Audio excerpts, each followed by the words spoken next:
Okay. So as a reminder, ask questions. We have a small class on purpose so you can ask questions. And we had from the week of homework, besides Matt just asked his.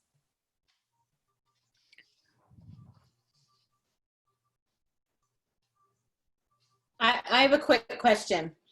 Okay. So I am habitually used to turning my paper at an angle.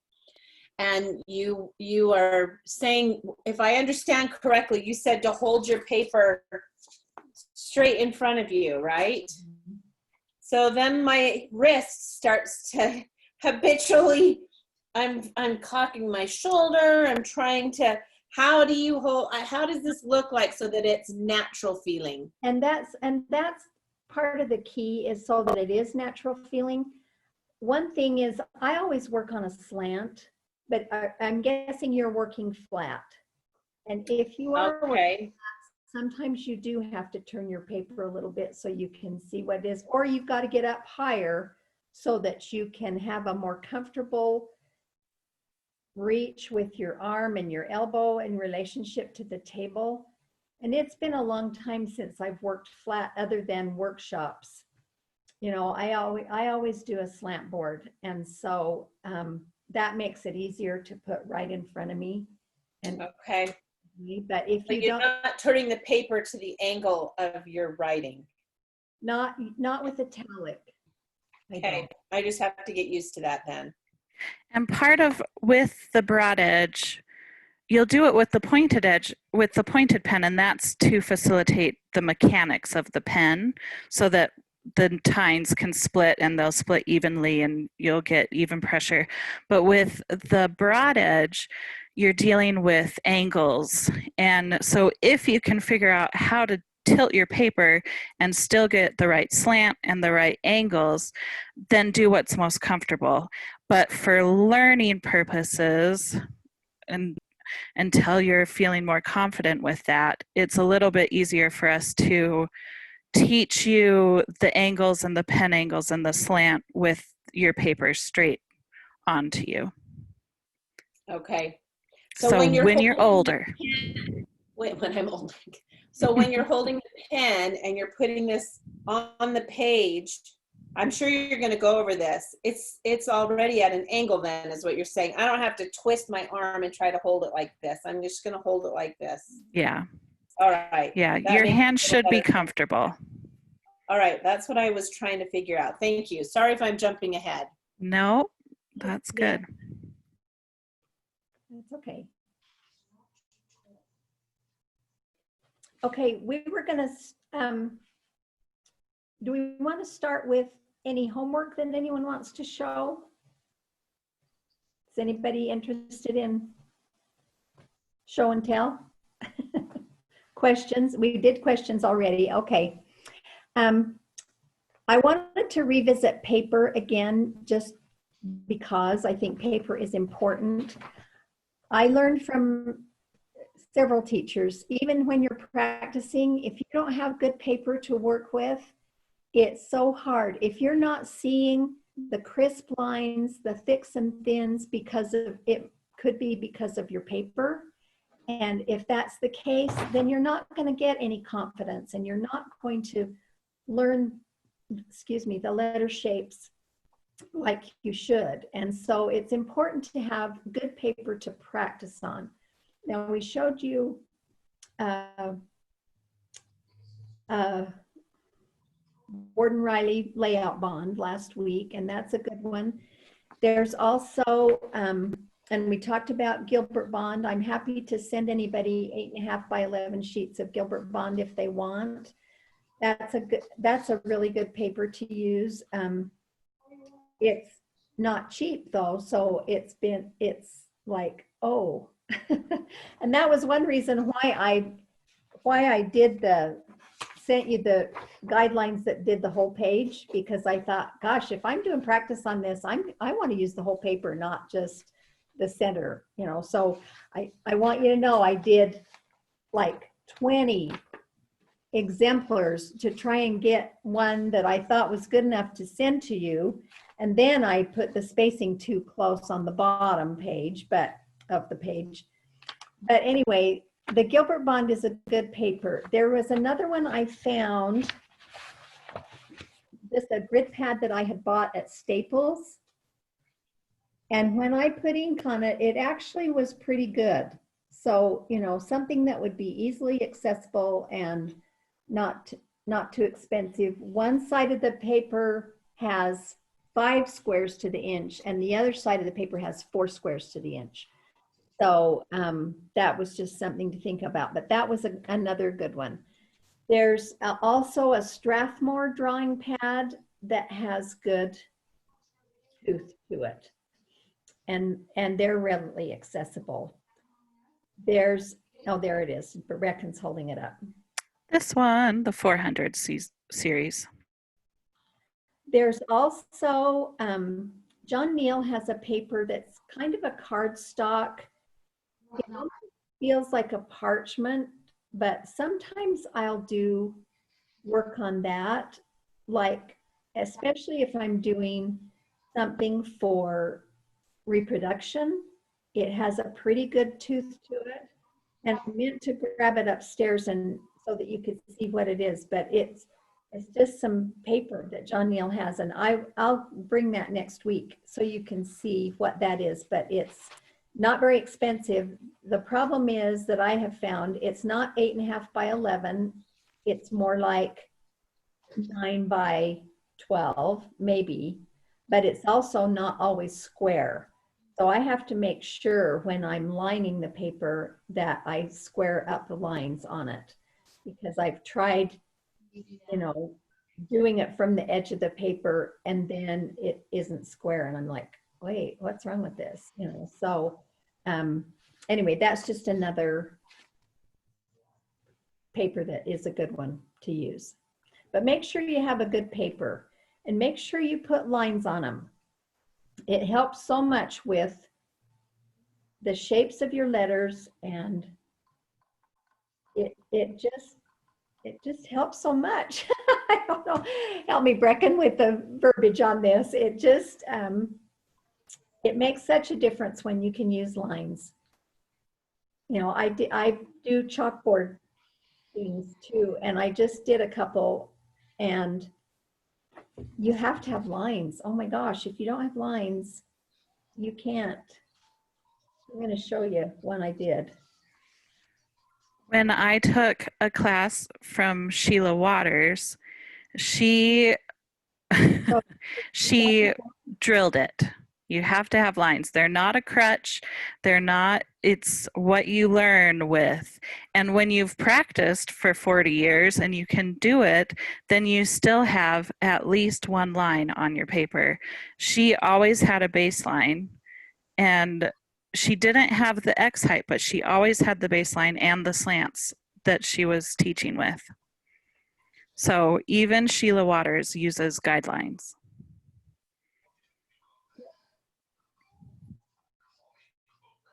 There are very few things I can do without guidelines. And once in a while, I'll do it just for fun. But usually I just draw guidelines. It helps so much to keep things even. So that's my pitch about guidelines. Okay, now we're going to talk about your nibs. C-2 is what we had you get. Here's my paper towel.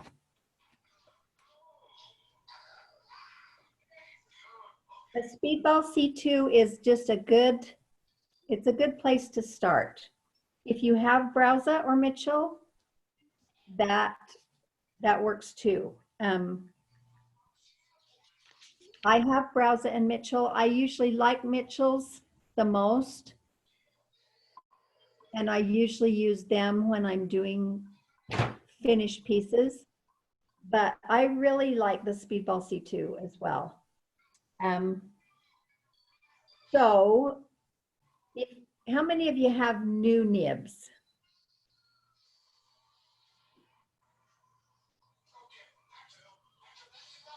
I'm not seeing. I do. Okay, so when the nibs come new, they are covered with something. What is it, Brecken? It's an oil to prevent it from rusting. Oil and ink do not mix. No, they don't. So you've got to get that off. When I took my first calligraphy class in 1974 or 5, the teacher told us the best way to get that off was to suck on the nib. And if it's brand new, you can do that. If you've put ink on it, I probably wouldn't do it, but you can do it with a brand new nib. And our new coronavirus lifestyle, we probably won't be sucking on nibs for a while. And another thing you can do is rub it with white toothpaste. Not gel, but just good old-fashioned white toothpaste. Rub it good and then rinse it good. Another thing you can do is give it a rub down with gum arabic. And I think we told you last week, Azelle says every time you use a metal nib, you should give it a gum arabic rub down. Just because it helps the ink to stick to the nib a little more and you'll get good lines. You'll get even lines with the ink going across the whole broad edge nib. What else, Brecken?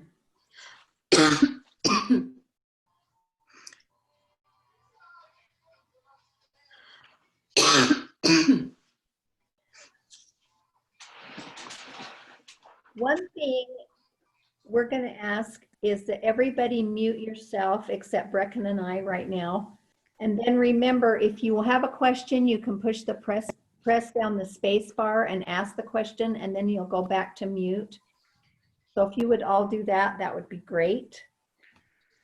Actually, I do have one question on nibs. I have a bunch of old nibs, and I don't know when I should throw them away or if they need to just be sharpened, or, you know, should I run them along sandpaper or really fine grit, or what's your advice on that? You know, yes. Sometimes I just buy new ones. Other times, you know, you can try sanding it. You can try cleaning it good. If you're not getting a good edge, or once in a while, no matter what I do, it will get a little catch on it, and then I just get rid of it. And that's especially, for me, it's especially with a pointed nib. You know, I have more trouble with those than I do my broad edge. But I would say try sanding it, try a couple of things, and then if you still aren't getting your good full nib width of ink to the page, then just get rid of it. But you do have to be careful sanding it, because you don't want to sand the corners off to the point where you're not getting a good ink stroke. So, in your, Lady, can you hear me? yeah, Yes. Julie.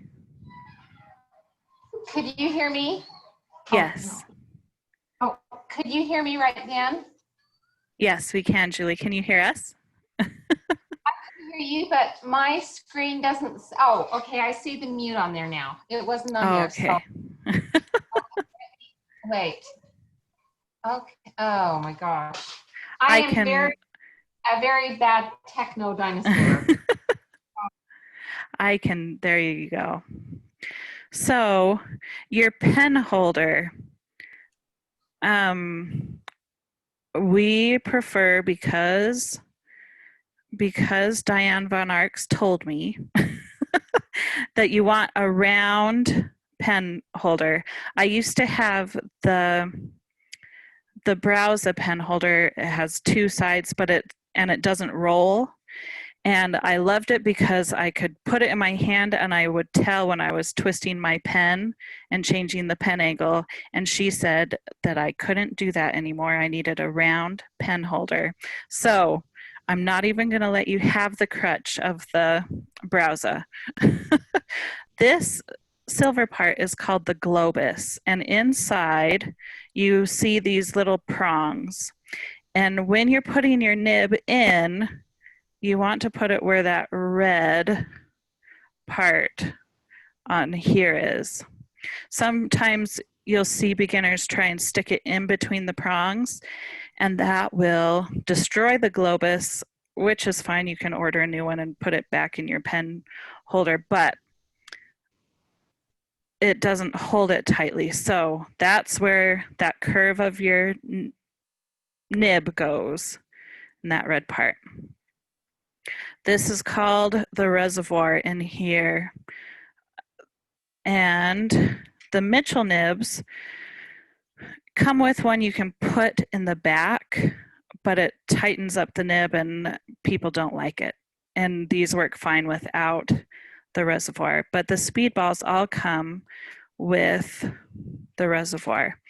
And the reservoir holds the ink so you don't have to dip after every stroke. And this is how you do a gum arabic rub down. You put a drop of gum arabic on your nib and then you rub it around. With your fingers. I don't like it on my fingers because it's sticky. So I might put too much on, and my nib wasn't all the way clean. As you can see, purple ink coming out. Sorry. It's not showing. You need to raise it. There you go. So the gum arabic helps, it's a binder, and it's what they put in watercolor to suspend the pigment in the water and then bind the pigment to the paper. So for calligraphers, we use it so the ink will spread across the whole edge of the nib instead of ball up, or we add it to paint that or gouache that we're using so that there's more binder on it so that we can erase our lines. So that is gum arabic and preparing your nib. If your nib gets really dirty, a toothbrush, an old toothbrush, gently, you don't want to bend this gold part of the nib too far away. So you don't want to like stick a toothpick in there or anything. Sometimes you'll get a lot of buildup right here, and you can use a pencil and just gently scrape it away and then rinse it off and wipe it up. And most of the inks that we'll have you use won't build up and gum up your nibs, but if like you use a Sumi ink and you don't wipe it up, or India ink and you don't dip and clean it, it will dry on there and clump on there. But the Higgins doesn't really make a huge mess, and neither does the walnut ink. So One of the things that I learned when I took my first class, and I do it still sometimes, is when you're done and you've wiped your nib with a paper towel, then you take the corner of a piece of scrap paper and put it in between the reservoir and that cleans out any ink. You can't do it with paper towel so much because it's too fall apart, but just a piece of paper in between the nib and the reservoir and the bottom part of the nib. And if you take that and then just brush it in between, it cleans whatever ink might be in between that reservoir and the, I'm sorry, I don't have my screen on, but yeah, that's the idea. It's just better with a piece of paper because you can get it all the way through easily. And so I just do it with a piece of scrap paper, just like that, and then take it through. And Do you use baby wipes? you can do that too, but I wouldn't do baby wipes in between because they could grab and shred. But you could use baby wipes to clean the nib. I don't typically, but you could.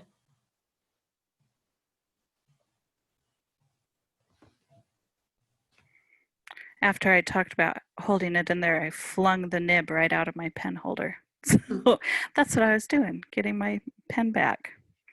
So the C2, I didn't know this until I was writing your history moment. The C stands for commercial. Now you Ooh. know. So let's talk about X height. We mentioned it a little bit last week that we'd tell you how you determine X height, and this is how. And it is the intro to everything we need to know about a broad edge pen. The broad edge pen, let's see if I can, there we go, makes its widest mark when it makes its widest mark. So if you're pulling it horizontally, it has to be at 90-degree angle from the baseline. And italic is 5 pen widths high. And you'll notice that the half-inch lines are just barely too small. And that's because we're using Jacqueline Svaren's exemplar. And when she does her exemplar, she uses the lines as where you start your nib. So the corner of your nib will start on the line and then pierce, and then you come back up. So that's why our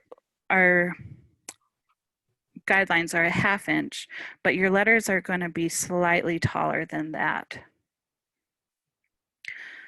So if our nib makes its widest mark at going down, we call that the flat pen angle, and that's 0 degrees. If we make a mark at 90 degrees going down, that's going to be the thinnest mark the nib can make. And with italic, we're going to use a 45-degree pen angle. So let's see. This is why you have a 45-degree mark on your guidelines. So you can hover over and say, yep, that's a 45-degree pen angle. And then bring it down and make your mark. So 45 degrees means it's not quite as wide as 0, but it's not as thin. And the 45-degree is from the baseline. So right here is the angle you're making. Well, actually, at 45, it should be halfway between either the vertical stroke or the baseline. Yeah. So when you do it this way, it will be thicker than when you do it this way. So test that out with your nib. Can you make a 0 degree line? Can you make a 90-degree line? And then can you make a 45-degree line? And is there a difference in the width?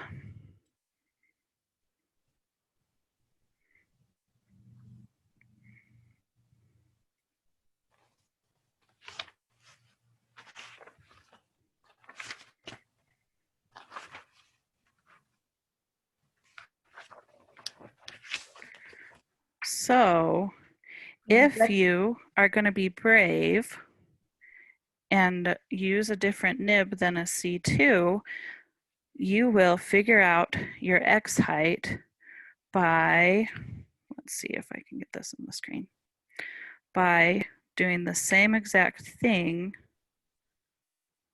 but with a bigger or smaller nib. So can I ask a quick elementary question? Yes, that's why we're here. Please show me how you've dipped that nib first. Oh, that is a good question. Because mine is running out of ink quickly, so am I not holding it in long enough? It's not so much the length of the dip. So I drew that. Here we go. So on your reservoir, you'll want to dip it in to about, what is it, 2/3 of the way into your ink. And there are all kinds of instructions on that. So some people will tell you to dip and shake and drag. And that's a lot of work. But if you're doing a finished piece and you can't have any blobs anywhere, then that's what you do. And so you can see on my nib how deep I'm dipping it. And if you can see ink in the reservoir, then you've got enough. If you can't see ink in the reservoir, then you probably don't have enough. And you'll see a little bit, let's see, right here. Whoa. You'll see some pooled around that gold part right there. And then you'll have enough ink. And what you want to watch out for too is to make sure that you don't have ink blobbing on the top part of the reservoir, because then you could get a blobby stroke when you initially put your pen down. Sometimes if I think I might have too much ink, I will have a little scrap paper to the side of me, and then I just do one little stroke just to make sure that I have a clean stroke to use, because nothing is more frustrating than going to do it and you have too much ink in your pen nib, and then when you go to make a stroke, it just makes a blob and it's frustrating. So you want to make sure you have enough, but not too much. So next week we'll teach you about the pen widths for the capital letters, but so you know, the X height is 5 pen widths, and the ascender is 5 pen widths, and the descender is 5 pen widths.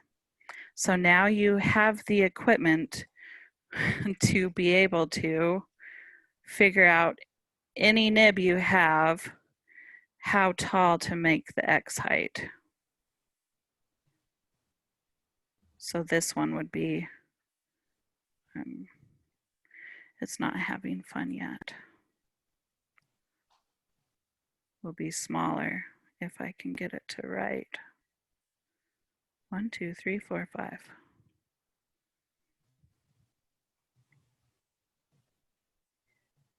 Now, of course, when we get into variations, you can change your italic and do it 7 pen widths high or 2 pen widths high, depending on the look. But for learning the rules and the shapes of the letters, you want to learn it at 5 pen widths high.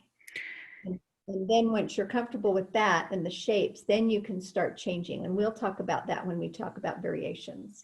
And with a big nib. Sorry, it's uncomfortable, but it's the way you can see the shapes you're making and the nitpicky stuff that makes a hand beautiful.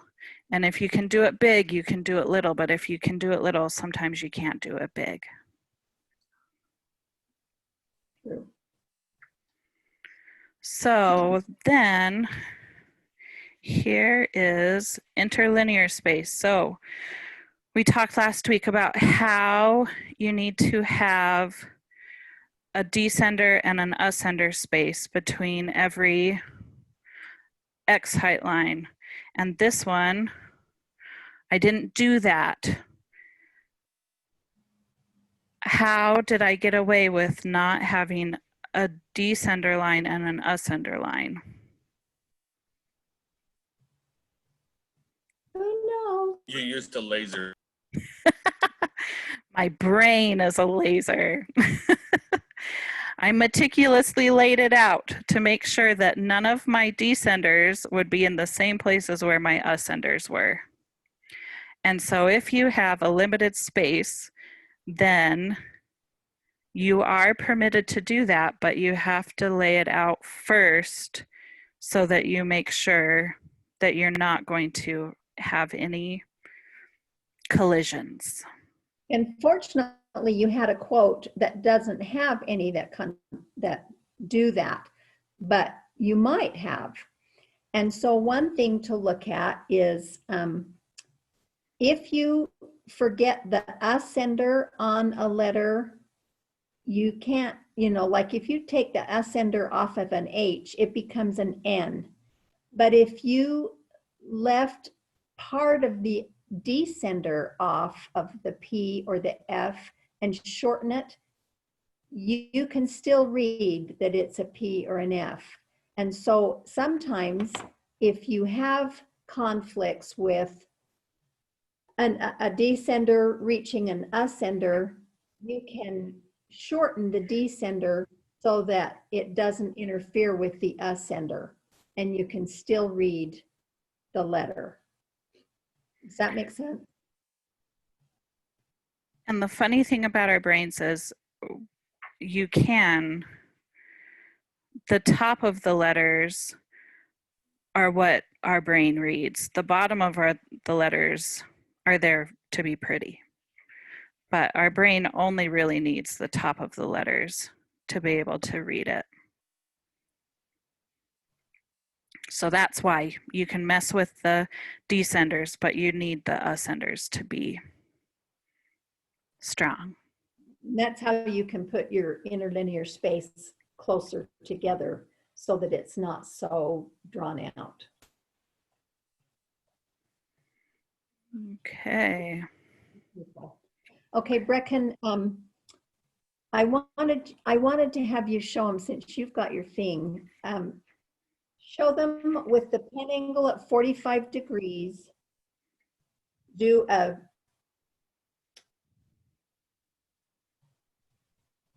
like a zigzag line and do the thin first and then broad edge and then thin again. Okay.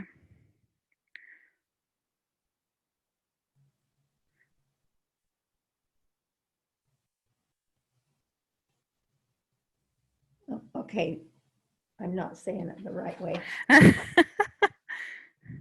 Oh, okay. This way. So that when you come, so that once you get it, no, I want you to come down. Come down straight. Come down. So I'm sorry, guys. We decided to try it this way, social distancing, and we need to be in the same place. Okay. Do you want to share your screen to do it? Let me. Because you will be doing the first group of letters. So. Let's see, share screen. The problem we found, guys, is that there is a delay. Now I'm having a hard time getting it to sign up. Because we're not in the same household, there is a slight delay. It's not picking it up, Brecken. I'm wondering if you need to take your... Did I stop sharing? Mhm. Okay.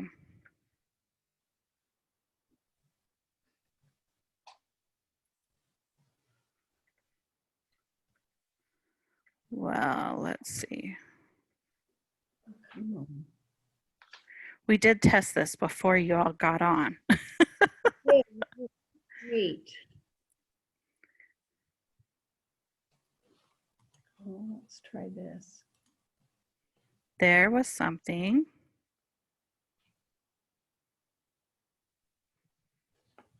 Well, it's telling me I am screen. Oh, there it is. Okay. Go to camera. Okay. I'm teaching my class.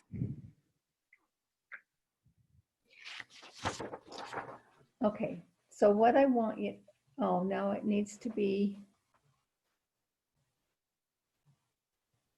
it's telling me I am, and I'm seeing it, but I'm not seeing it on mine. Are you seeing it? It's just black and it says that you are started to share the screen, but it's just black still. Hmm.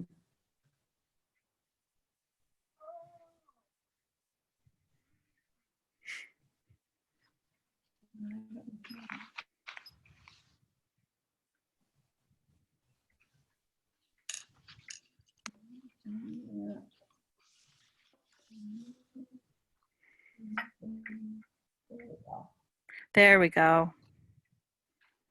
Oh, cool. Yeah, almost. Okay. There you go. Almost. Great. Let's try this. Ah, Okay, sorry. Now we've got it going. Okay, so what I want you to do is try at a 45-degree angle, going this way and then that way and then this way.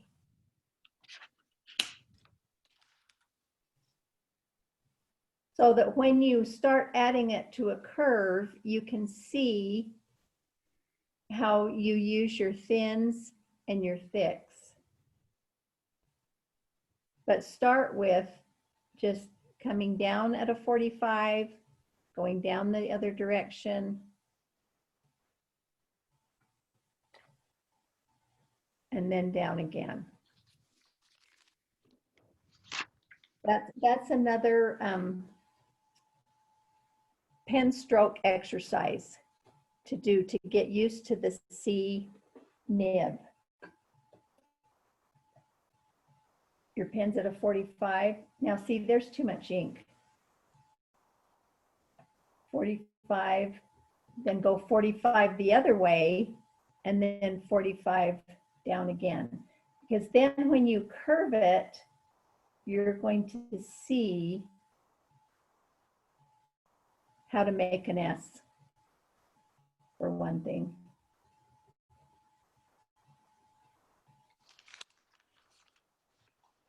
That's just another exercise you can do for your pen, getting used to your broad edge pen.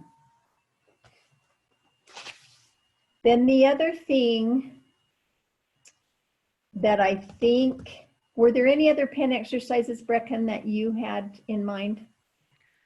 just if you aren't getting, if you're getting one side of the edge raggedy, if it's not or it's not as thick as you think your pen should be making a mark, then that has to do with the way your pen edge is touching your paper. And that's something most beginners have to practice and pay attention to for a very long time.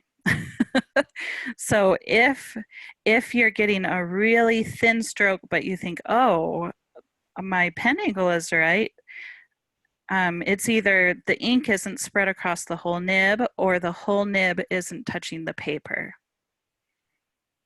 So really just taking your time and making sure to kind of rock the nib on the paper so you can feel if the whole thing is in contact. And then bring it down.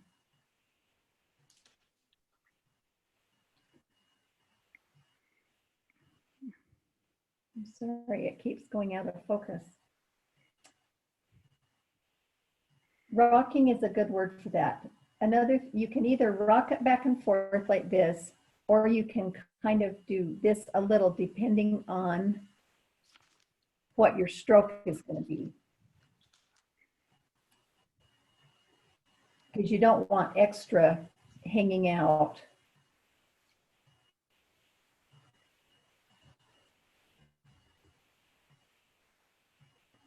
And you want to pierce the bottom line ever so slightly. And you really should pierce the top line just a little tiny bit too.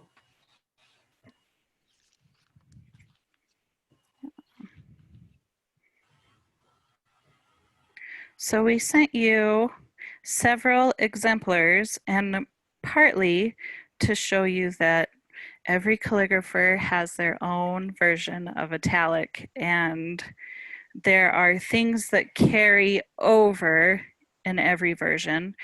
And we're basing ours on Jacqueline Savarin, partly because that was the first one I learned, and some habits die hard. So it's because I have a hard time adjusting away from that original italic that I learned.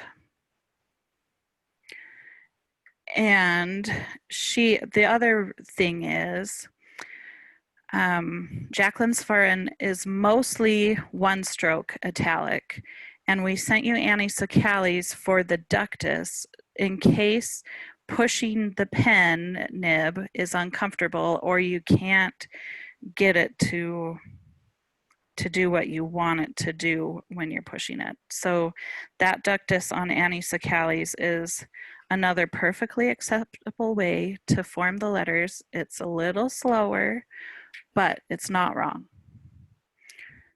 I'm sorry, I'm trying to get it so it's not focusing on my hand. So it focuses on the ink instead, and I'm not sure that it's working. Yeah, so with the one stroke A, you're going to start here and push. So this is what Brecken's talking about, a push stroke. And then you come down and then back up, pause, and come down.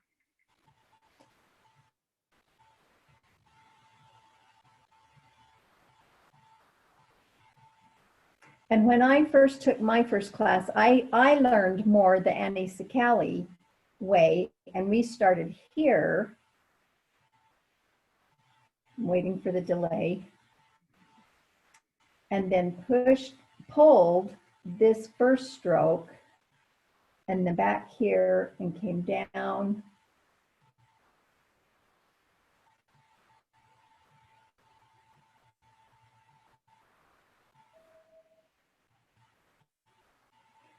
So those are the two differences between Jacqueline Savarin's and Annie Sacali's. And that was why we gave you her ductus as well, because sometimes pushing the pen just doesn't feel right or work right. And so you can decide, but for this class intents and purposes, we're going to teach you the Jacqueline Savarin way of doing things. The other thing I wanted to do before we get into letters is talk about the entrance stroke and the exit stroke for italic. And let me move my paper again.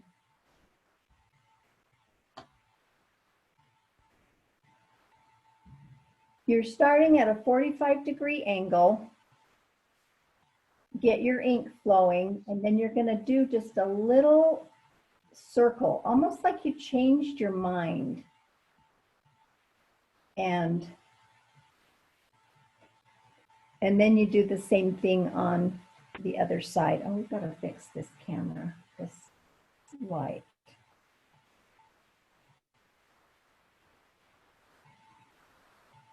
Is that better? Oh, that's better. So when we say entrance stroke, it's that. Here it comes, wait for it. I'm sorry, there's a delay that we weren't planning on. Oh, now it's just frozen. Okay, oh my goodness. Reckon I'm not sure this is gonna work. Okay, well, I will accept harsh correction if we have to do it that way, because I don't want to pass down my bad habits.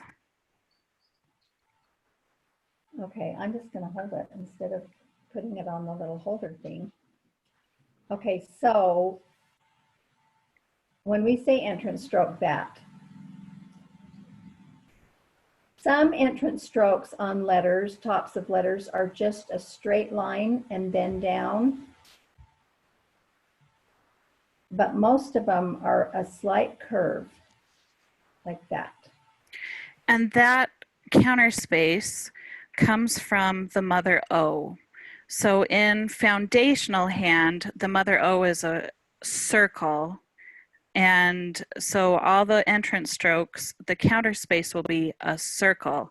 The mother O in italic is an ellipse. So that counter space will look more like an ellipse than a perfect circle. And that will hold true across 95% of the hands in calligraphy with broad edge. It happens here too, right? Yep, the exit stroke.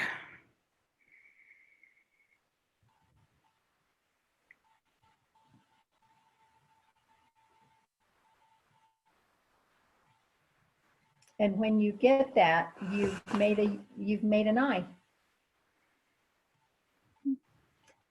And while we're talking about eye,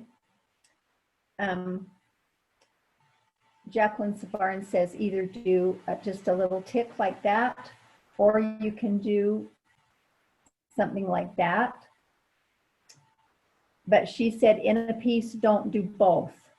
Pick one or the other when you're doing a whole piece and keep it consistent. And I'm thinking, okay, when you do the dot on the eye, what about going this way? So you're going from left to right. Left to right. So it makes a little square, a diamond. like that. Yeah.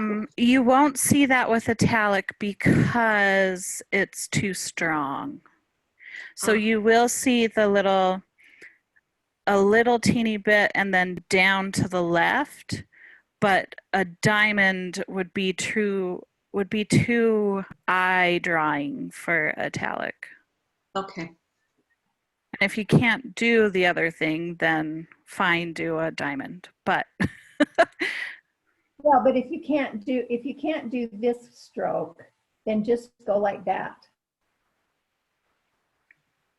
And part of it is from the history. The I's and the J's didn't have the tittles until print. And it was so that the printers could tell if the I was upside down or not. So the dots weren't in the original italic. Good to know, huh? Yeah. Reckoning her history. Okay, now that we've done this entrance stroke, we're going to start. We're going to start with the end group that we did last week. And so you do your entrance stroke, your 45 degree, get your pen going, entrance stroke, and you're going to come straight down and pierce the line about that much.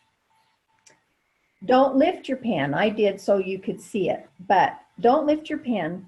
So the things you have to look for with your broad edge pen doing these letters, your entrance stroke, keeping your slant consistent, the branching, and the size of the counter space in between, and then your exit stroke. So on the end, you do the first stroke, you keep your pen in, and then you come back at about midpoint, you're going to branch.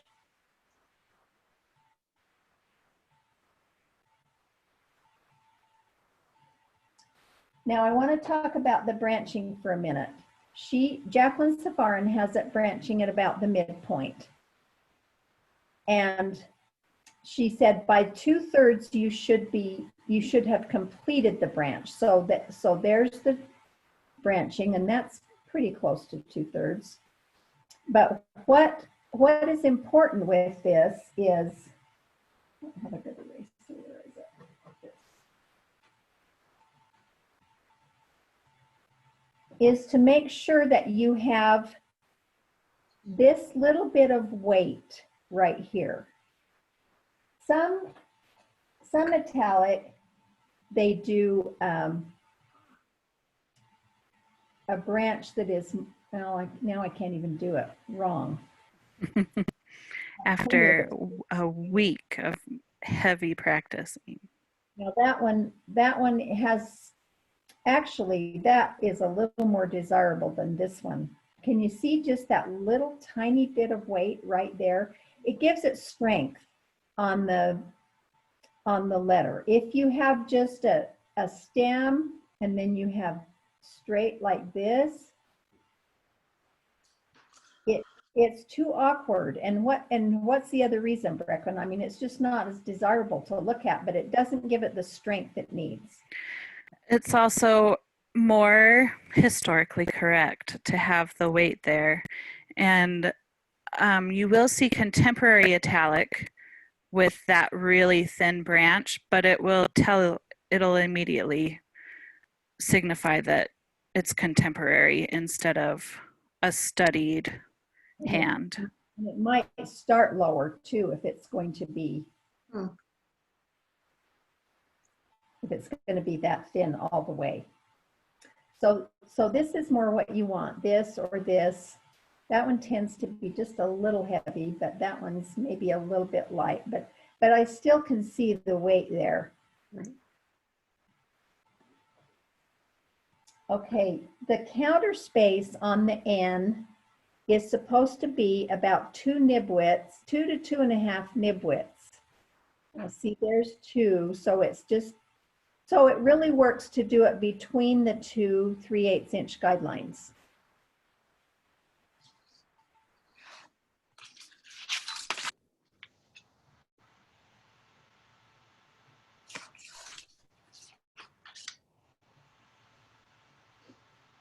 Sometimes on the exit stroke, I will take the corner, when I get to here, then I take the corner, the left corner, and just tip it and pull the ink out to get a nice fine line here.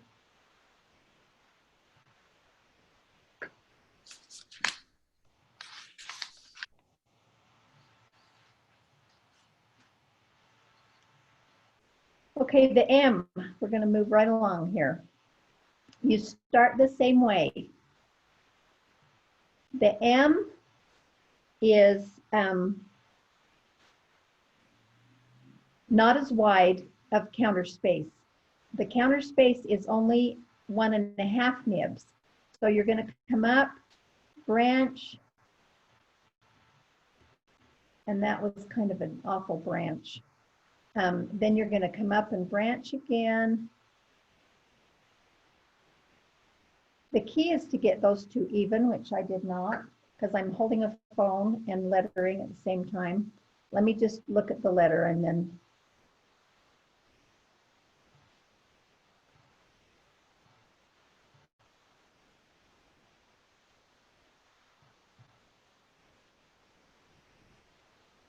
That was better. Any questions on M?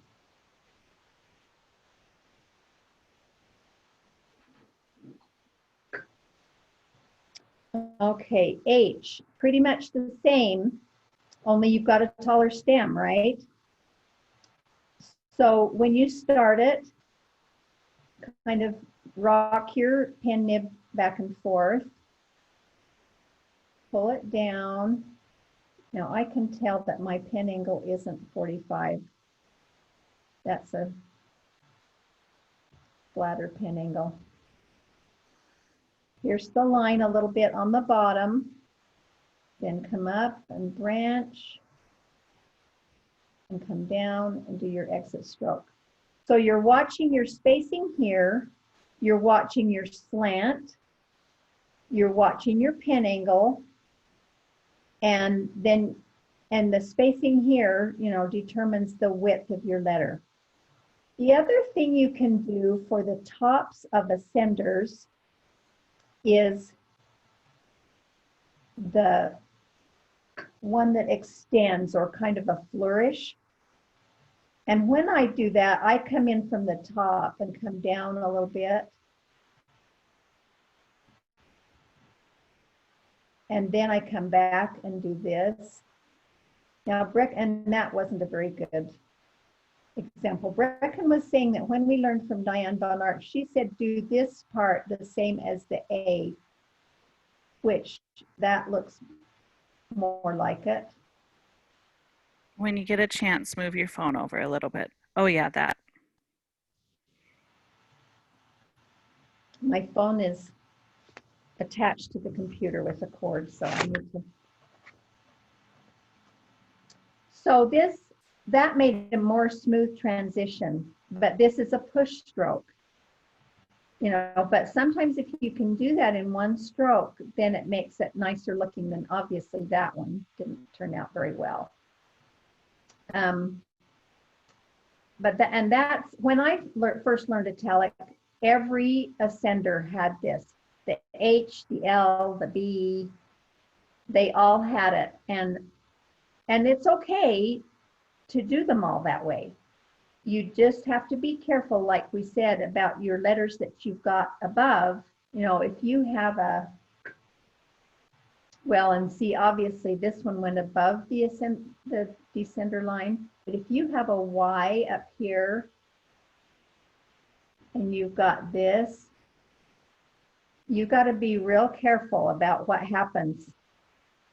You know, especially if you happen to do your Y and you've got that there, and then you're doing a word and you come along here and your H is supposed to be right here.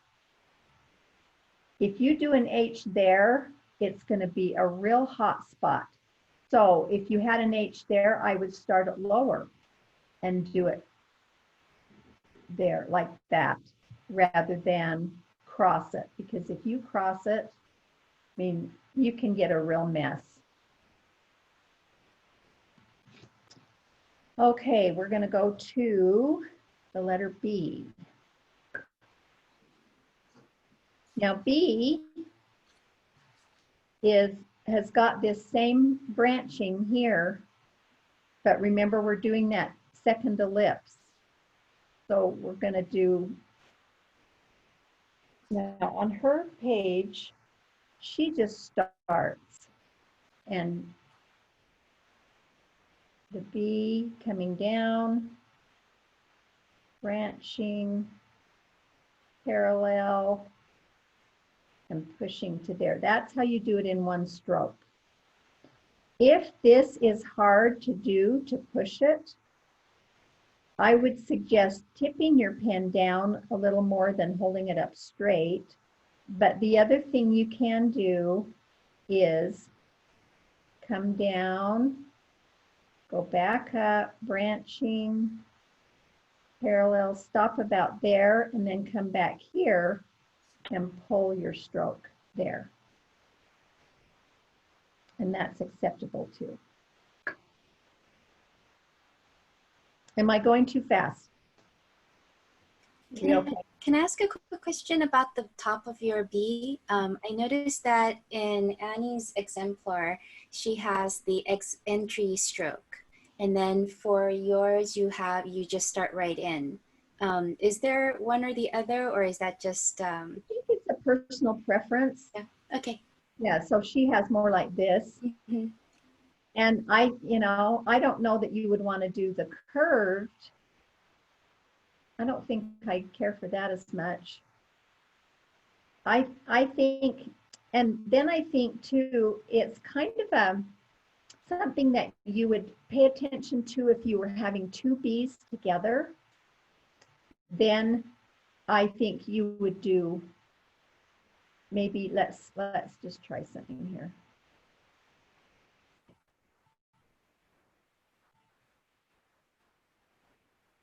Did another one. I would, if I was doing two B's and I had two B's in my maiden name, I would probably do this one and take it up and leave that one short. But sometimes it looks better if you do the opposite. If you do the first one short and the second one comes out.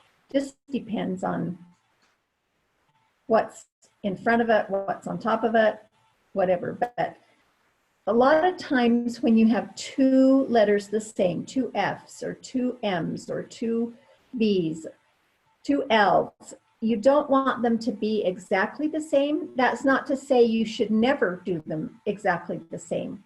You can, but it sometimes is more interesting if you vary them and have one shorter, one taller, one, I don't know what else you would do. Now with an M, that is especially hard because M's, you would probably always be the same.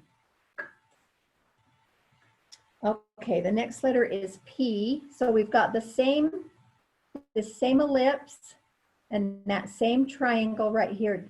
That's the other thing with the branching, besides this little bit of weight that is right here, is this triangle, that counter space. That's what you want consistent with your N's, your M's, your H, your B, your P. And we'll do a P. Get that ink going.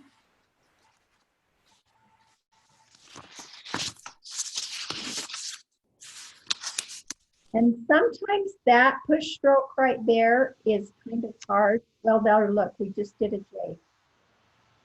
And so you can bring it down, stop here, and then come back. The other thing that you need to be really careful of on this part of the stroke is don't hook it too much. I always think straight. See how the top of that stroke right there is pretty straight?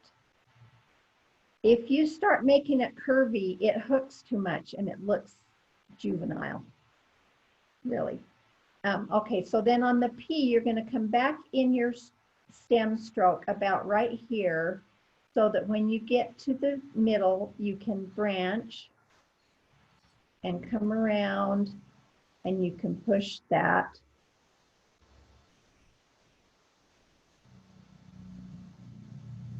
Let's see. Or you can stop there and come back.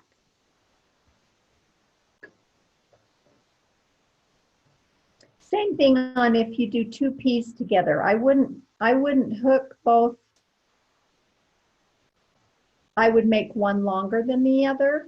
I would make one straight and one curved.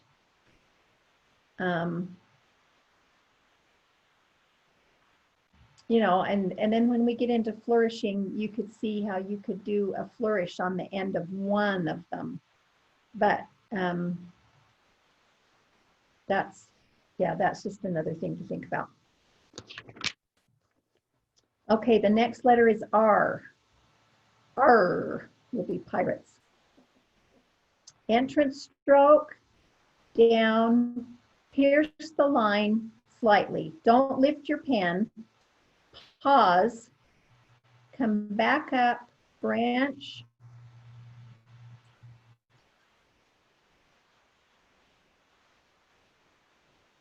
Think flat here.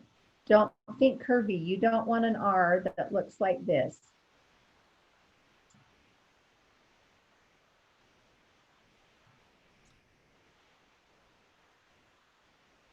You can do a little bit of that, but you certainly don't want it to hook that much.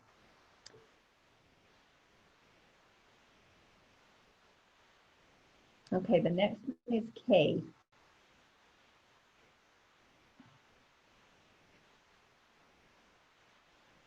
Pierce the line slightly, come back up at midpoint, you branch. Now this K is a little tricky because you're going to come not quite 3/8 wide on this guideline, but then you want to turn your pen a little bit to flatten your pen angle so that when you get there, you have a nice thin line right there and you barely touch the stem. And then you keep your pen flat to do the kickstand. Wow, that was a good K. What you don't want to do is bring that in. You will get a big blobby thing right there in the middle, and your eye will draw right to it. The other thing is keeping your pen angle flat on this kickstand. If you came and left your pen at a 45-degree angle and came here and it's at 45 and come down, look how much wider this kickstand is than that one. It's too wide. And you want this to be up. I dropped that a little bit too low, but that's another reason why you turn your pen. See, it was at 45 here, and then I turned it just a little bit so that it came in kind of flat here, and then bring your angle down. And if your pen angle is flatter and going at a diagonal, you get a thinner line. And if you've got your diagonal here with a 45-degree angle, you're going to get a fat line. Okay, that's the N group. Any questions about the N group?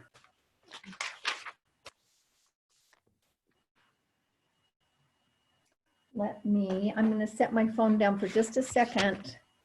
Okay, I have another elementary question. Okay. So I have done some pointed pen, but I've never worked with this kind of a pen before.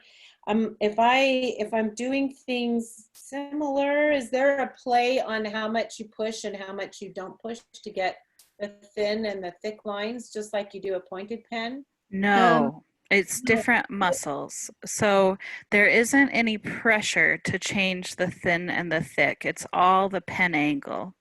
So the more, if you can think always the pressure of an upstroke and pointed pen when you're using a broad edge pen, just that feather touch just enough to make the mark, that's going to be better for the broad edge. And sometimes that's my mistake then, because I think I'm pushing too hard to go down. Yeah, so if you can, sometimes holding something in your left hand and putting pressure there will ease up the pressure on the right hand, the non-dominant hand and the and the dominant hand. But that when I try that, I just end up pushing everything. So what I've had to do is I'll wad up a cloth and hold it in my writing hand so that I can't squeeze anything because I've got a cloth in there, and that helps me loosen up my grip and pressure. Yeah, with all of these, you want to have a pretty light touch. And with pointed pen, you do too. It's just that you have to push down to get the weight on the stroke. And if you played enough or learned enough about Italic, you can also do a pressurized Italic, which you have to push and let up, the opposite from what you do with a pointed pen on copper plate. But this isn't what we're doing right now. We're just doing straight up Italic basic. And so you want the pen angle to get your thin lines. Did that answer your question? Yes, that's very helpful. Thank you. Okay, the first letter in the A group. With the one stroke A, I start about right there, and I'm going to make a little mark so you can see. And then push it up just a little.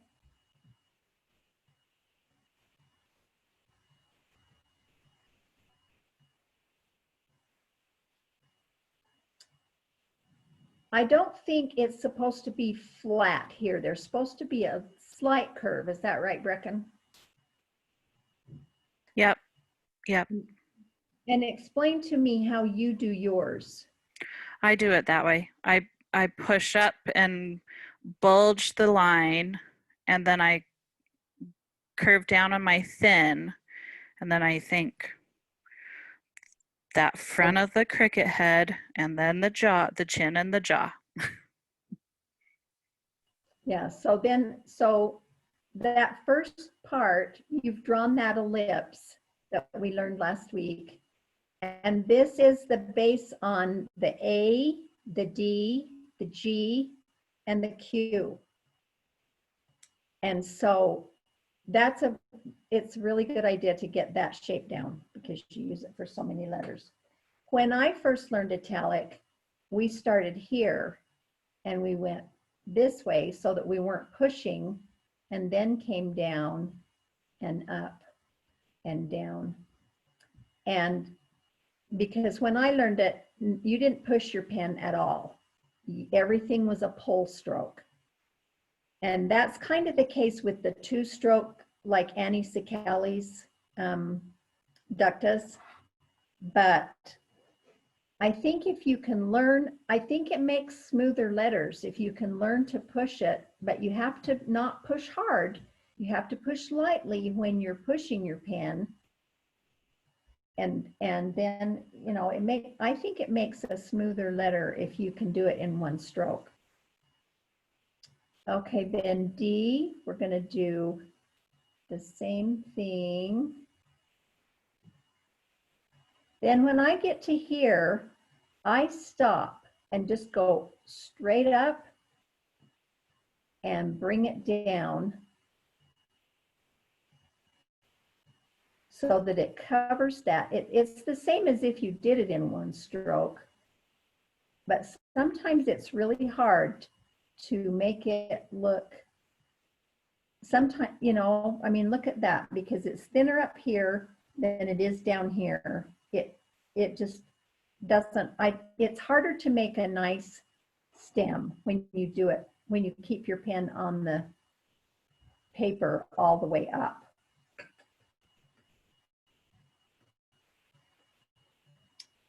G, same ellipse shape. Now that one was kind of flat on top. And then you're going to come down. The one in the exemplar comes over like this and then back up into there.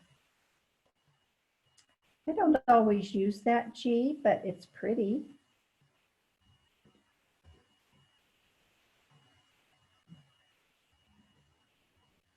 I typically just do that type of bottom.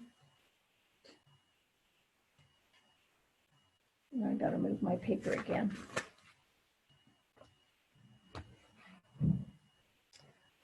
Okay, the next one is U. Now a U is just an upside down N. You're gonna do your entrance stroke, come down, you're gonna go over like the ellipse and come down, and exit stroke. And that counter space will be the same as an N with 2.5 pen widths in that white space that you're creating. About 2. And you'll probably find that you do an N, at least if you're me. I do N's really tight and my U's are always really wide. And so I always have to focus on evening out, widening up my N and tightening up my U. This little counter space is what you want to look for, the same as on the N, it's just at the bottom.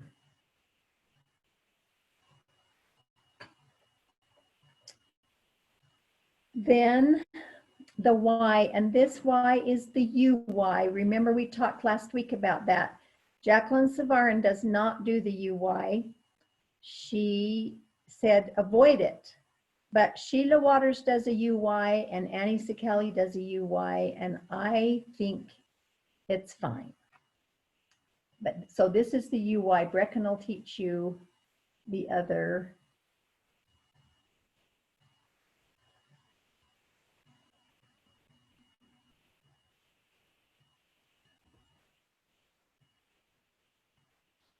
It's just a U with a longer tail.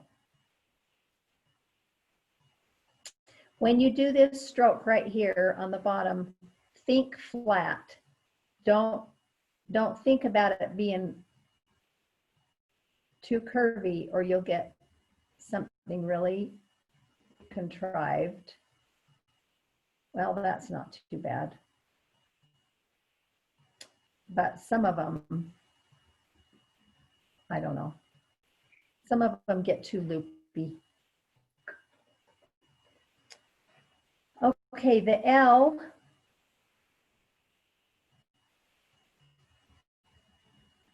Just a straight stroke and an exit stroke. And depending on where it is and what else you're putting with it,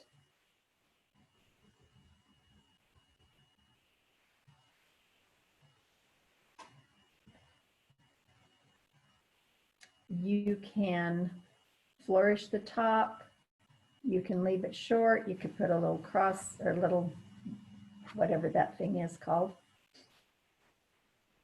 Okay, the last one in the A group is the T. Now the T, she starts here. Let me just get mine at the bottom of the line and then does a 45-degree up that far. Then she takes her pen down and you're going to do an exit stroke, but you're going to go a little bit wider than this exit stroke or this one. And then your crossbar, you flatten your pen angle just a little bit and go across. And so when you put your crossbar below the line, you automatically get that nice little triangle because you did this at the beginning and then you come down and then you do that and it just fills in that little triangle. Any questions on any of those letters that I helped you with?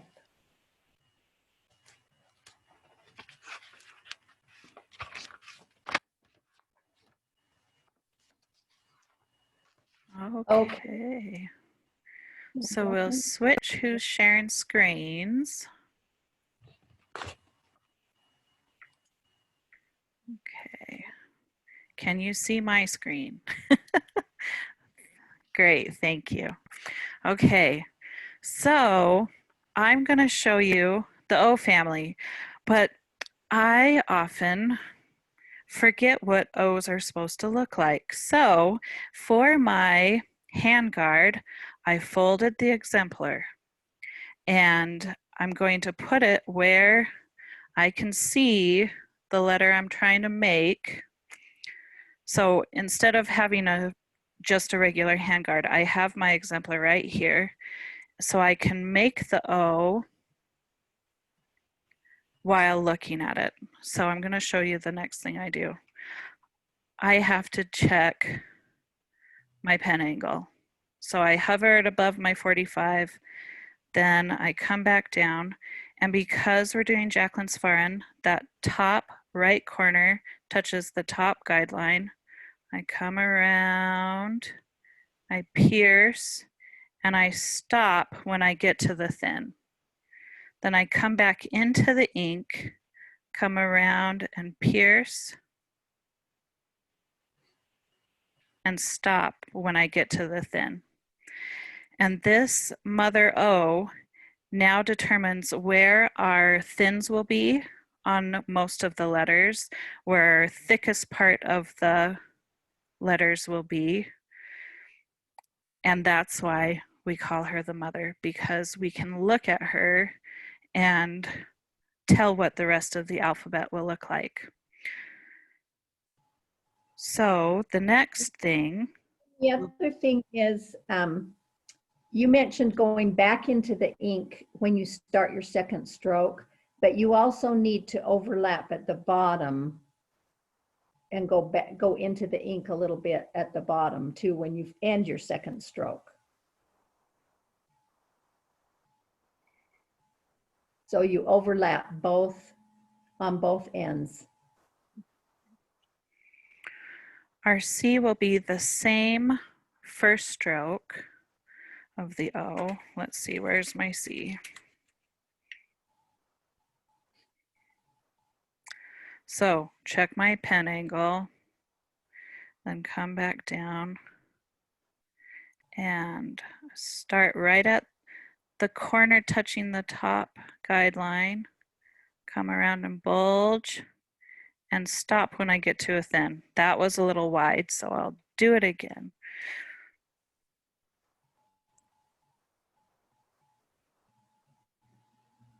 There, that's better. And then I'm going to come in, start in the ink, overlap that thin part, and I'm thinking horizontal. The curve comes from the pen angle. The pen angle did all of that work that your eye sees, but I kept my hand and pen just pulling it straight horizontal with the guideline. The E will be the same first stroke. Check your pen angle. Come down and bulge and pierce and stop and back into the ink and bulge and straight across. So this curve right here, I didn't really do anything other than let my pen angle happen. And that's a little bit big, so watch what happens when I make a critical adjustment. That one's happier. The next will be the fancy Q, which is down here.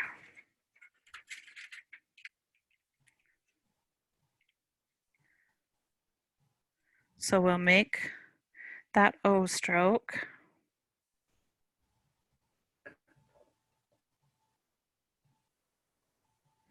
And the second stroke and continue down into the basement and then up and out. And I'm rolling my pen so only that corner is touching the paper to get that really thin exit there. Now for everyone's favorite letter, the S. And right now it might be your favorite letter, and then after a week of practicing it, you might come to like it more. So because the O is the mother, it's telling us where the thin will be. It's in the same place in the S as it is in the O. So we'll start our pen at the same place where we start the O, and we'll come down and straight, straight, straight, straight, straight, and then curve out of that straight. Then horizontal, and Jacqueline does it in 2 strokes. I just did it in 3. But when you watch me try and do it in 2 strokes, you'll see why I do it in 3. Because S's are so stressful to me that I have too much pressure in my pen to make a clean stroke there.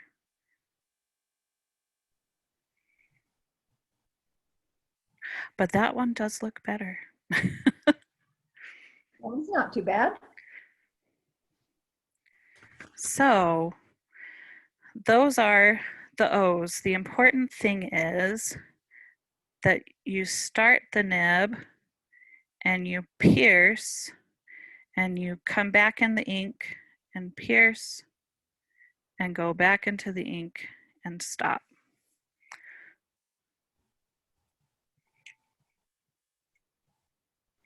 Do you want to see the S again?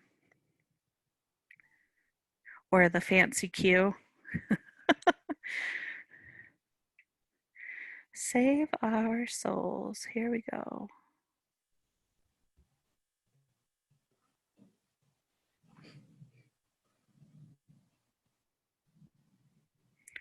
So I'm not curving that top at all. I'm thinking guideline, guideline, guideline, but the pen angle makes it look like I've curved it. And Jacqueline Savarin says that you sacrifice the guidelines before you sacrifice the letter form. So if I did this, I might need to bring that up higher to make it look right. And it will be taller than the other letters, but she wants you to have a balanced letter instead of a short, funny letter. The fancy Q. Question, the S is not going to be as wide as the guidelines, the vertical guidelines. It's going to be slightly smaller, right? Yep, because it's fitting in the shape of the O. So the O has, because we have that visual line right here of the O, let's see. We have that visual line of the O, and the S loses it, but the S fits in that space, and so it will look narrower. Good question, Matt. Okay, I do have room for that Q again if you want it. Let's see. So check my pen angle and start at the guideline. Come down and around and pierce and thin. Back up. Ooh, that's going to be a wide guy. And I roll to my corner. And that's how I get that little dainty thin there. Okay, any questions before we move on to the last letter group? Okay, so in my notes for the Diane von Arx workshop on Italic, I have written that this shape of the A is the same as this shape of the F. And so if that's the case, then this will be the same as the B. And that's a little off slant. So 45, think of an A, slant, slant, slant, slant, slant. Think of a B. Then the trick is to flatten your pen angle, so you're going to make a real thin line, and you start one pen width to the left and then come out to the right about 2 pen widths. And that's really thin. You could flatten it less. But if you're going to err on the side of thick or thin for the crossbar, err to the thin side, because you don't want two thick strokes crossing each other. So we did I, but for good measure, we can do it again. 45 degree, think of the mother, think of the slant, think of the mother. And then 45 degree angle, slide down and to the left. The J won't have that ellipse entrance stroke. I hardly ever see it with the J, and I think it has to do with legibility, but I don't know for sure why. But you hardly ever see it. So you'll see a 45 degree pen angle, slide up to pierce the line, and then slant, and then that bottom of the B, and you can do that little guy if you want. But if you're doing this one on that page, do the heavier tittle. If you're doing that one on that page, do the light. Make your decision and stick with it for that page. Okay, I did it right here to remind myself. our diagonal letters aren't going to be exactly hitting the middle of the square. You're going to aim for about 1/3 is where you're going to pierce the baseline.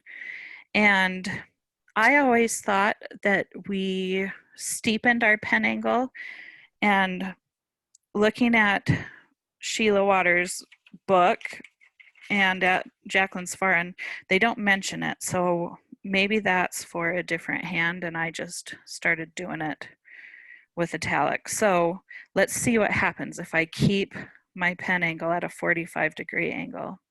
I'm going to come up and entrance stroke, pierce at about 1/3, and then over wide.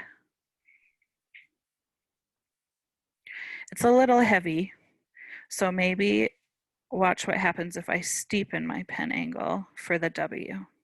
So I have steepened my pen angle, about 1/3 of that, come out wide, parallel to my first stroke, come out wide.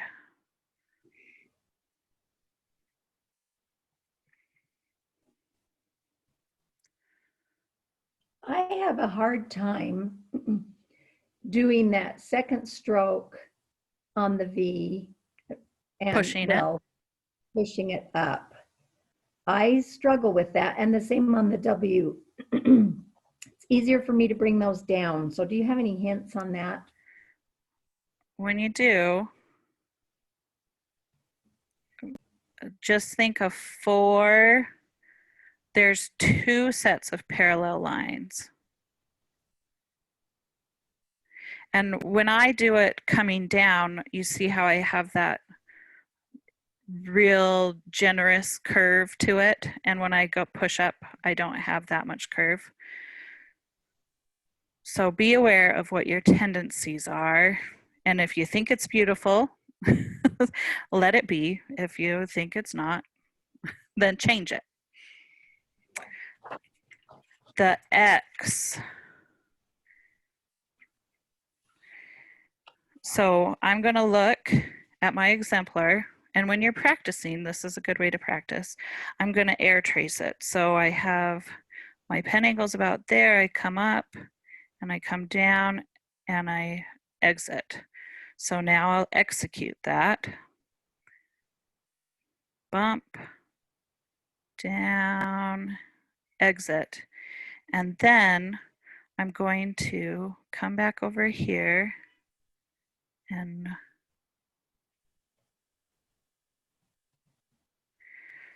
that looks a little weak to me. You know, on Jacqueline Savarin's exemplar, she says maintain the pen angle on the second stroke to get the necessary weight. But if I keep it at a 45, it's too skinny. Mm-hmm. That part that comes back up. I think it has to be a little different than a 45. Yeah, it's real thin if you keep it at 45. That's a better looking X, but it's still wimpy. Okay, we'll do the Z and then we'll, on a new piece of paper, do that Y. So the Z, we're going to start with a 45, a little bit below, push up, horizontal. Then we're going to flatten our pen angle and then back to 45. And if you don't do that, you end up with this wimpy thing that maybe if you go like that would help it, but we want stable, happy letters, not wimpy letters. Okay.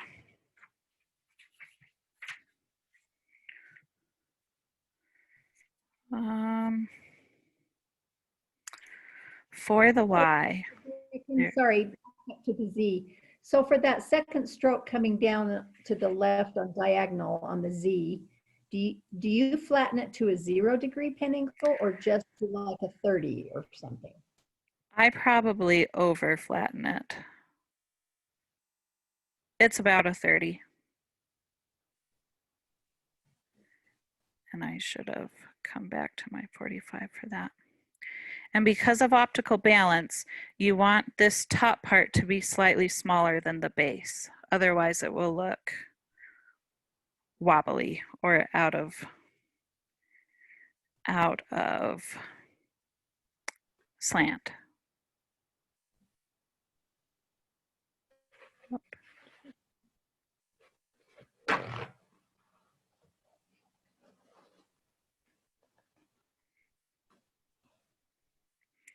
Okay, the Y.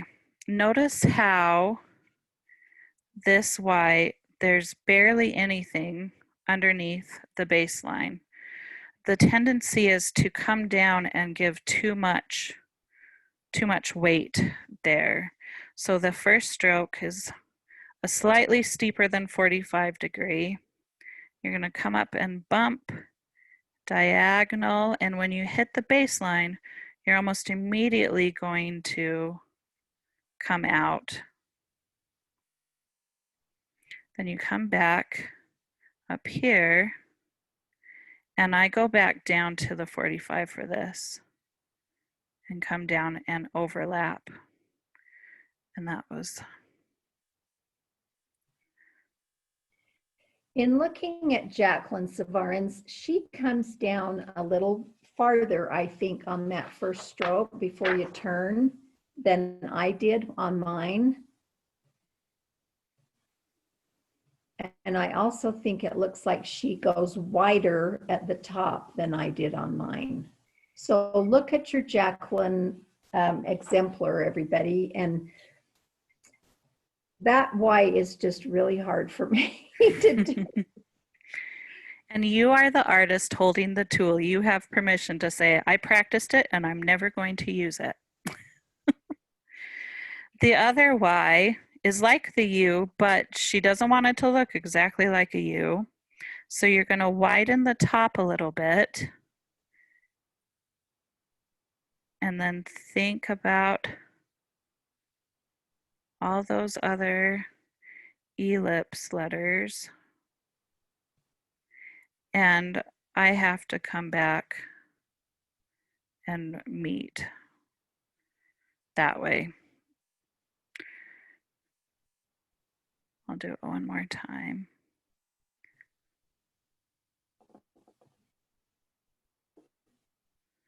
And this one is really hard for me because I forget what my slant is when I'm doing this is way wide. Notice how I think that one would be harder to do if you didn't have slant lines. That was the thing for me doing it as I practiced and did it, you know, knowing that that second stroke down was parallel to the slant lines, you know, it helped me, but I think it would be hard to do it without slant lines. yeah. Reckon that last Y that you did, it's not a UY, so your first stroke is at a slight angle. Is that correct, like the V? Yeah. Yep. So the UY, we'll just put all these Y's all together so you can see and choose. It comes down, that other one that you just did, not the UY, but the one before that. It does come down at a slant like the V, but then it curves at the bottom instead of a sharp point at the bottom. And then you go back up and do the parallel line.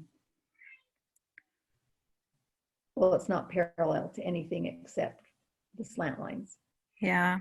So, and then let me do, that looks a little better. So this is the V.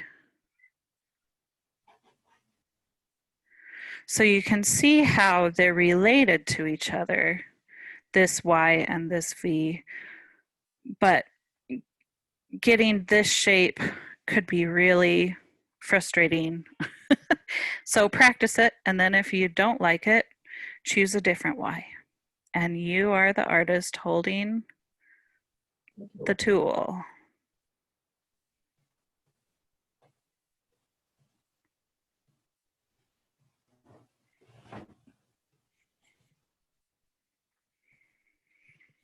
So we have about 8 minutes. Any letters you need to see redone, any confusion or question?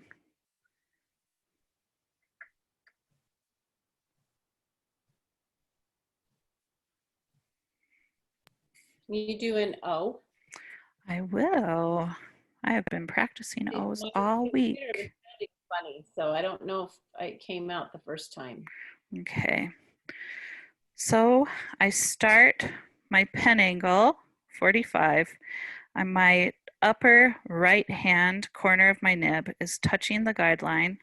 I come down and bulge the bottom. I come back in and retrace and bulge and then overlap.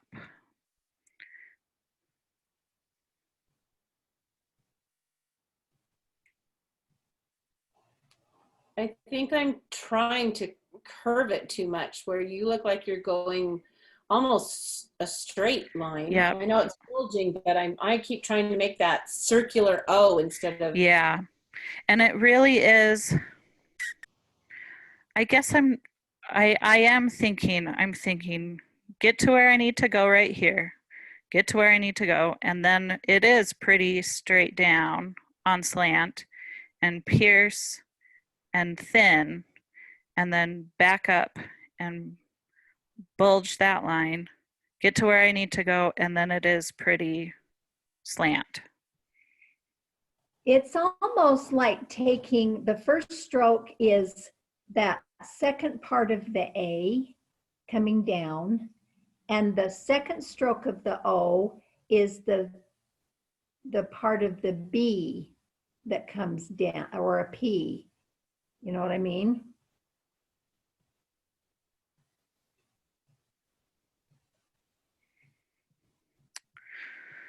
So for your homework this week, I'll show you. This is the Lloyd Reynolds Italic Calligraphy book. For your homework, we want you to try doing an end chain. And he says if you need to practice a different letter, you can do that letter instead of the N. But what you're trying to do is train not only the letter shapes, but the spacing between the letter shapes and working up to a rhythm. Italic is a handwritten hand, and it's meant for speed and economy. So what you want is to be able to make the letters beautiful and the right shape, but also have a rhythm to your writing where you're not being thrown off by having to stop or to readjust. So this is the explanation for your end chain homework. And if you want, take a screenshot of that with your phone, because my example of it got caught up in spelling it right. And I wasn't doing a very good job on in the spacing between the letters. And you will find that you have a tendency. My tendency is tight. I put my letters too close together, and I think part of the reason is I want them to touch, and I have to concentrate on widening up that interletter space. So spend a couple days focusing on the letter shapes, but then allow yourself to start writing like it's one long word.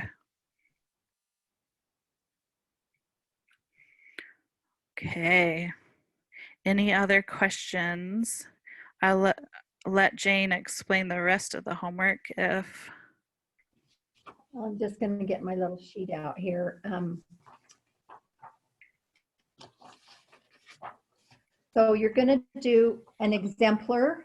We want you to create your own exemplar of C2 letters.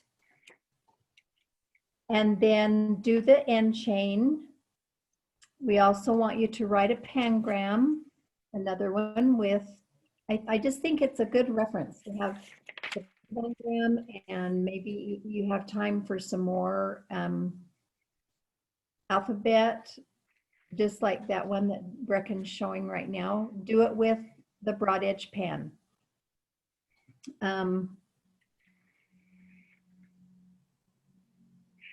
And if we also gave you a handout the first week of what I call one-liners, and there's some good quotes in there that aren't very long, but they don't all have every letter of the alphabet. But you know, use some of them if you want. There's some really great quotes in there. Is that all of them? Let's see. The exemplar, the end chain, the pangram. And then again, if you want either one of us or both of us to see your work, send it to us and we'll give you some ideas. Remember to leave the binding space. Yes. For your letters. That was me really focusing on allowing space, and you'll see that some of my letter forms suffered because I was focusing on spacing my letters, but I achieved the one goal.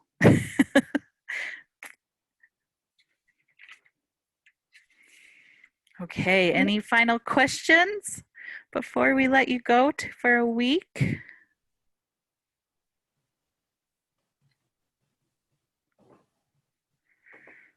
I have a question, actually. Yes, Nancy. I just got it the last minute. You know, I have bought some of those Pilot parallel pens. I can't talk now. And, you know, I noticed trying to use them and then just trying the C2 nib, a big difference in the amount of the thin I can get. And so I was just wondering if you had any comments on that. We love parallel pens. Parallel pens are fabulous. And this is the biggest one. So is your C2 not as thin? Well, you can get nice thin lines with the side of the parallel pen with very little trouble. This is like the 2.4, but I noticed with using the C2 nib that the thins were a lot thinner than they are with this. So I don't know if you've used it for Italic. You probably have. I was curious because for me it didn't seem as thin as the C2 nib. And part of it, oh, this is out of ink. Part of it is whatever ink you have in here. The ink that comes with the parallel pens bleeds on almost every type of paper, even good paper. So it'll look like it's making a thin stroke and then it will spread. And don't use the Pilot parallel pen ink. Fill it with something else. Okay, so get like that injection thing or inject them yourselves with.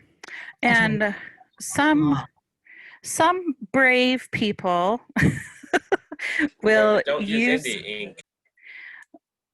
Will use just this and put their ink directly in here, and then but I empty out the ones that it come with and drop my own ink into it and use that because I've had giant messes the other way.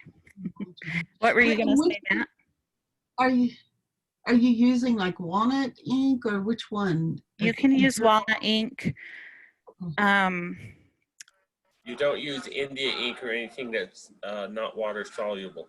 Yeah, acrylic or India, no.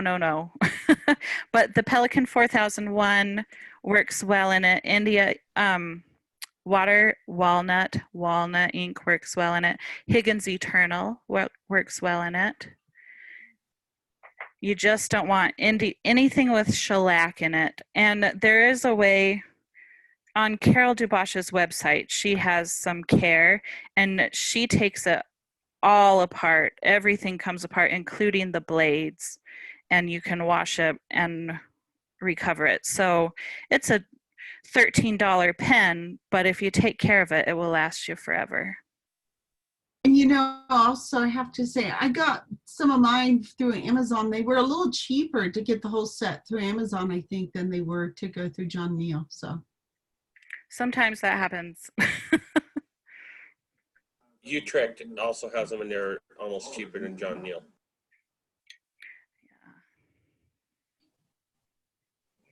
thanks. That helps a lot, guys. It does. And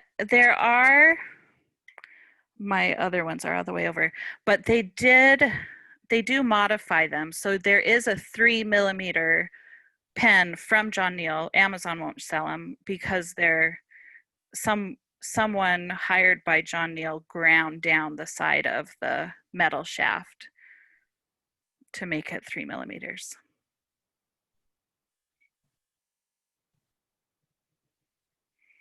Okay. Do you need to unmute yourself and say your last goodbyes for this week before we send you off to practice? Thank you. Thanks, guys. Thanks. See you soon. Bye-bye. Thanks, Welcome. Bye. You Thank all you. have fun. Happy lettering this week. Will you send a recording link again out for this? We will. Perfect. Thank you. Yeah. And it might be on YouTube this time. I'm not sure, but we'll find out. Okay, thank you. If you have questions, make sure to send us. We're available. That's why we have a small class. Okay, great. Thanks, guys. Bye-bye.